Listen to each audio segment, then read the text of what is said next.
Hello. In today's video we're going to be looking at the subject of mud as it pertains to watercolour painting.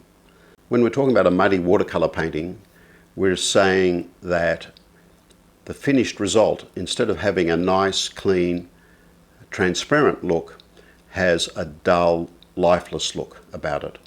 And hopefully from this video you'll come to understand firstly what causes mud, but more importantly how to produce a painting that isn't muddy. Hopefully this will help you produce some lovely watercolour paintings in the future. Let's begin. Alright, we're going to start by looking at what mud isn't. And what it isn't is basically a nice clean wash. So that is going to be the first thing that I'm going to demonstrate to you. I'll begin by mixing plenty of paint.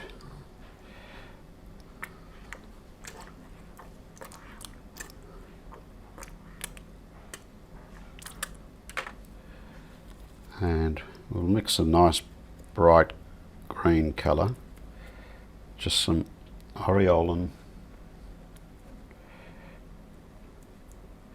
and some cobalt turquoise.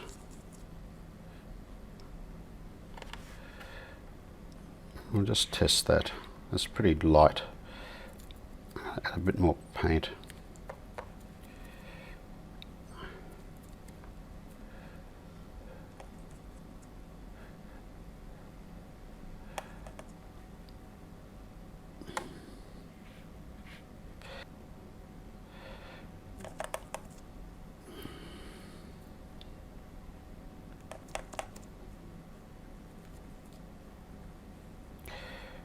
That'll do.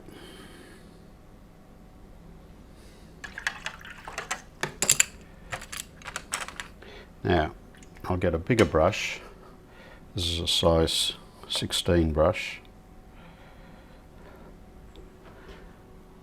I'll fully load it. So a fully loaded brush is one that can't hold any more paint. So if I lift this up to vertical, you can see how it just starts to drip out. So you want lots of paint. We'll start at the top. I'm not particularly going to try and stay between the lines, but you can see how this wash of paint is flowing down the paper, and that's what you want to have happen. As long as that paint's flowing, it's going to leave behind a very nice wash and flat looking surface.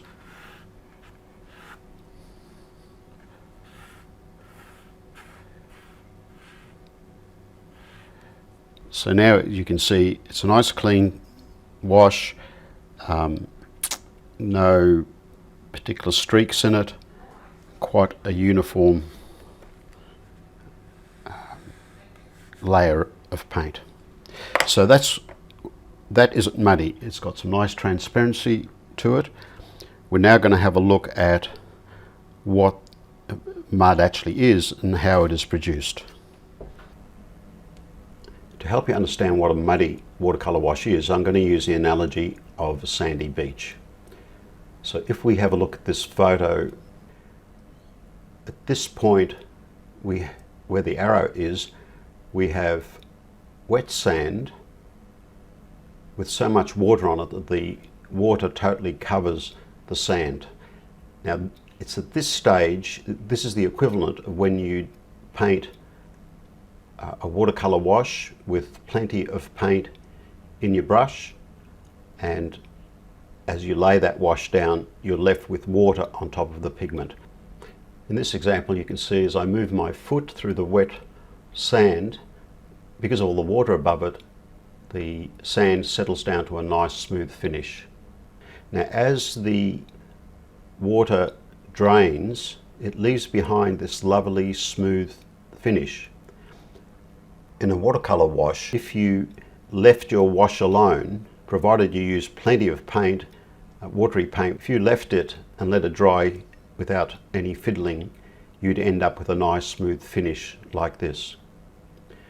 However, if while it's still damp, you continue to play with it, in this case, someone's ridden their car or their bike, people have stepped on it, birds have walked all over it, people have dragged sticks through it.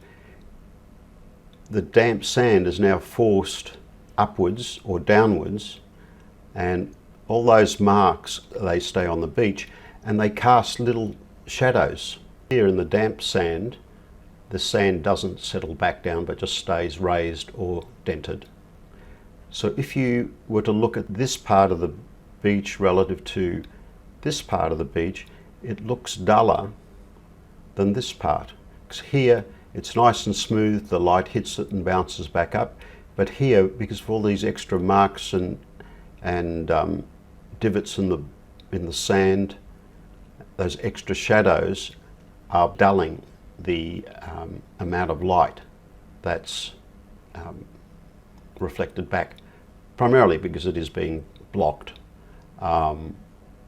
So it's something similar to this is what happens on your watercolor paper. I'm now going to try and create a muddy watercolor. It's not as simple as it sounds if you've been painting for quite some time. Some of the ways muddy watercolors are created are by using too small a brush or by mixing too small a puddle of paint. Students don't mix enough paint, so they might have a little puddle of paint like this. Paint's expensive and they try and make it last longer, and then they also use too small a brush, and what happens, instead of the paint flowing, especially if they paint very slow, they try and make the paint last longer by dragging it through the paper like that. Pick up some more paint.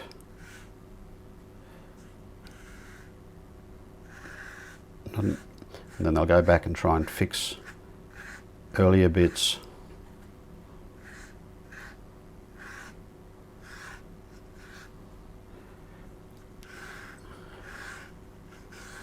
And all the while this is drying. See how it's taking so much time.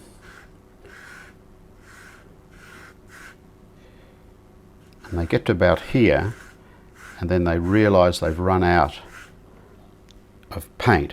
So they have to start mixing, trying to get the right colour, which is almost impossible to do. All the while this is still drying. In my case I'll cheat and I'll pick up some of this paint that I've got here. Take some paint out of my brush because they also don't have enough paint in their brush. So there's not enough paint in their brush for the paint to actually flow.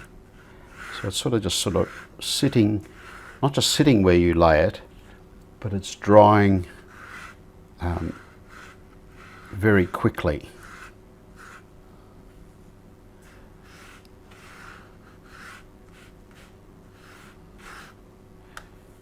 And again they do some more. And then you've got to lose a minute or two while you try and mix some more paint. I'm speeding this up. It would be even worse if you had to wait while you mixed more paint.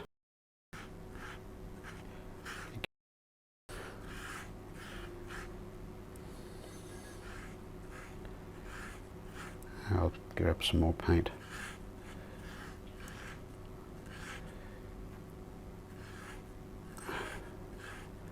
All right. So already if you look at this swatch, it's much, it's less uniform than this. And even though, because I've used much less paint, so it's not quite as dark as that, you can already see how this has lost some of the vibrancy that's in this wash.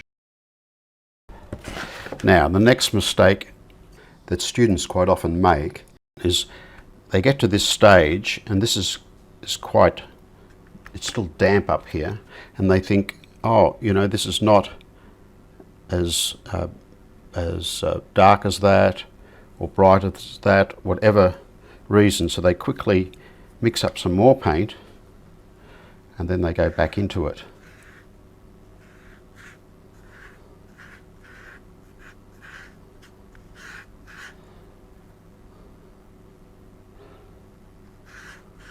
Or they see some of these little white patches that they try to fix while the paper is damp.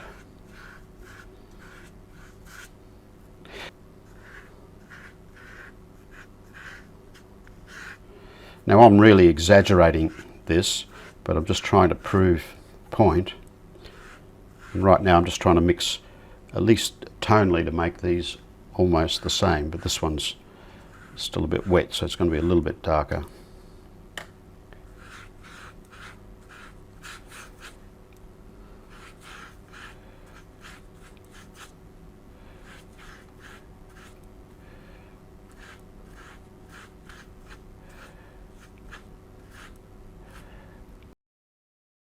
So one of the things you've got to remember if you have to paint over an area, for instance, say I wanted to paint over this area because it wasn't dark enough, or I wanted to alter its colour slightly with a glaze, I have to wait for this to be bone dry. When it's bone dry, then as long as I have a light touch and with a big brush, I can quickly paint over the top and not disturb the paint underneath. But if I do it while it was damp, like it was in this case, you disturb the paint underneath, the paint doesn't flow, and you get these sort of rough, dull looking areas as opposed to the smooth finish on this one. So always make sure that the previous wash is totally dry before you try to paint over it. And when you do paint over it, paint with a light touch. Don't press like I was here, where I was sort of pressing, purposefully pressing quite hard, because that also mixes the two layers together. I hope that clarifies just what mud is for you, and hopefully you can see how it's very easy to paint without creating mud, and you have to put a lot more effort in to create mud. And hopefully this will help you create cleaner and nicer looking watercolours in the future.